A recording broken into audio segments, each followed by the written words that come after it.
might await them, and it's called Gehenna, which was the old smouldering rubbish heap in ancient Jerusalem. And because of the stink of the place and because there was so much in the way of rubbish, periodically it was set fire to, and the fires there would burn for several days, if not weeks. Gehenna was the place where the Jerusalem authorities burned the bodies of executed criminals. Over time, the place came to stand for something supernatural, the spiritual fate that would await the wicked at the end of time. Gehenna was the inspiration for the terrors of hell.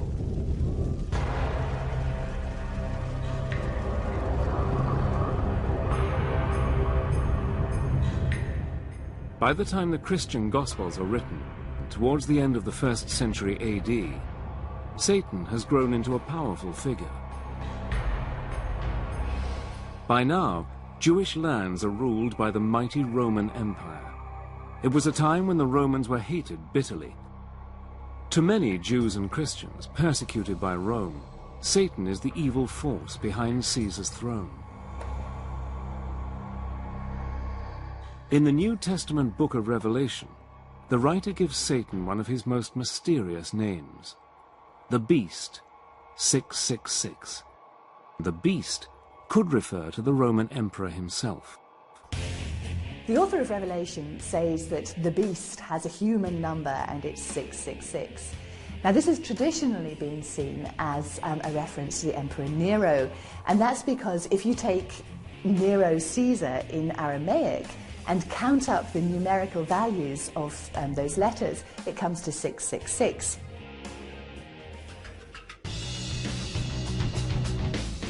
The book of Revelation says that the devil was sent down by God into the abyss, where he will be locked up for 1,000 years.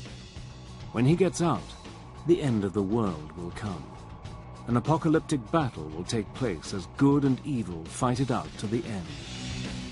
Satan will be let loose and will put up a final attempt to rule the world. This is kind of the dragon of chaos back again. This is evil opposed to God. So it's drawing on very, very ancient cosmological speculation, not so much from Judaism itself, but from the surrounding areas, particularly the Persians. So what does the devil look like at the dawn of the Christian era? Often he's got black skin and hair, like Hades, ruler of the underworld. His wings echo the story that he was once an angel, although they look more like the wings of a dragon. For thousands of years, the dragon was the symbol of an evil force. And it's from the dragon that Satan inherits his taloned feet.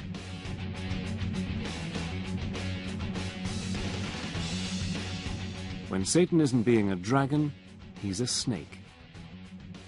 The serpent, said to have tempted Eve in the Garden of Eden, has long been believed to represent the devil, although the scriptures don't actually say so. In fact, Christian leaders disagree, sometimes violently, about what the devil is like. But one thing they do agree on, he is busy working with and through their enemies. 4 centuries after Christ, a Roman emperor, Constantine the Great, converts to Christianity. Within a generation, the once persecuted religion is the official creed of the mightiest empire on earth.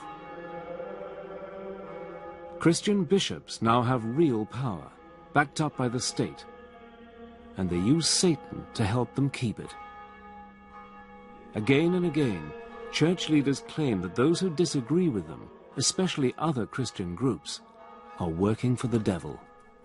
As Constantine made it the state religion and a state church and an established religion, what Constantine and his immediate successors found hardest to put up with was heresy.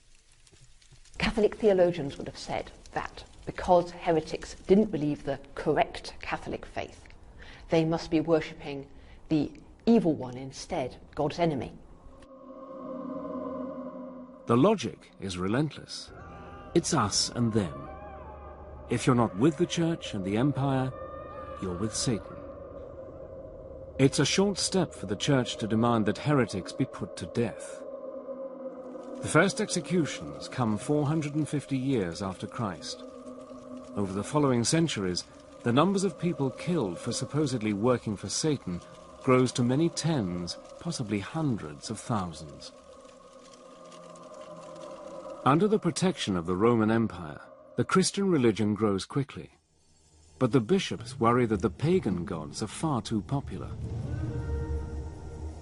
Thousands of Romans still pray to the winged goddess Fortuna, the bringer of luck. But the most popular pagan god of all is Pan. Christian leaders see him as a serious threat who must be discredited. Let's think of the case of Pan and in Arcadia, and he becomes a sort of demon, whereas he was actually a very benign god of music and happiness and lovemaking and altogether to be admired, but becomes a goat-legged demon, a satire, in the later Christianized versions of it. Satan now adopts Pan's best-known features. He becomes an ugly, leering beast with horns on his head. His body is hairy, and he has Pan's cloven hooves, although sometimes he keeps the taloned feet of the ancient dragon. So outlandish has he become that he often has a second face on his belly. One of the greatest thinkers of the early Christian church is St. Augustine. Augustine is keen to show that the old nature gods are dangerous demons. According to Augustine, male demons called incubi appear to women at night and seduce them.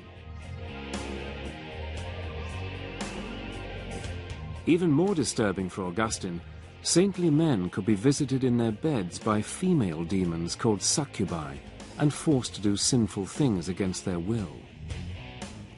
When, during the long dark hours, their frustrated minds produced all sorts of sexual visions and erotic pictures, and they had to expel these from their minds. I thought, well, how on earth could this have come into my pious celibate mind?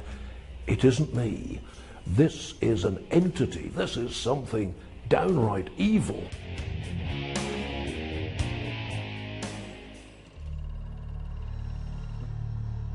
By the Middle Ages, after 1,000 years of Christian teaching, the Church has persuaded its followers that the devil and his demons are real, and that Satan is a powerful enemy. The problem is that some Christians take the idea a lot further than the bishops want. Some branches of Christianity did see the world itself as created not so much by Satan but by a lesser evil god. And so for them, of course, everything to do with the world, with matter, with human flesh, was seen in negative terms. We do find the emergence of something called Gnosticism.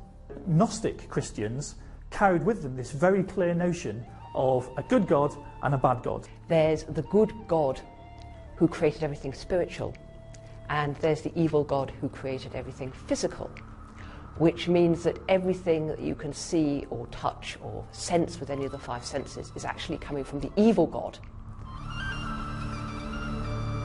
One group which is taking enthusiastically to the Gnostic idea of good and evil is the Cathars of southern France. To the Cathars, all material possessions are evil and belong to the devil. For a church now wealthy and powerful, this is an uncomfortable, even dangerous teaching. The common people loved and admired them, called them les bonhommes, because they were healers. When the Cathars went around doing good, as they most certainly did, feeding the poor and healing the sick, so they were teaching people to avoid marriage, to avoid procreation, because all you will do if you have a family is to bring that new child into this decadent, evil, physical world where we should all be concentrating on spirituality. If you were a Catharist, then you were actually in league with Satan to question the church was to question God. Pope Innocent III announced a crusade against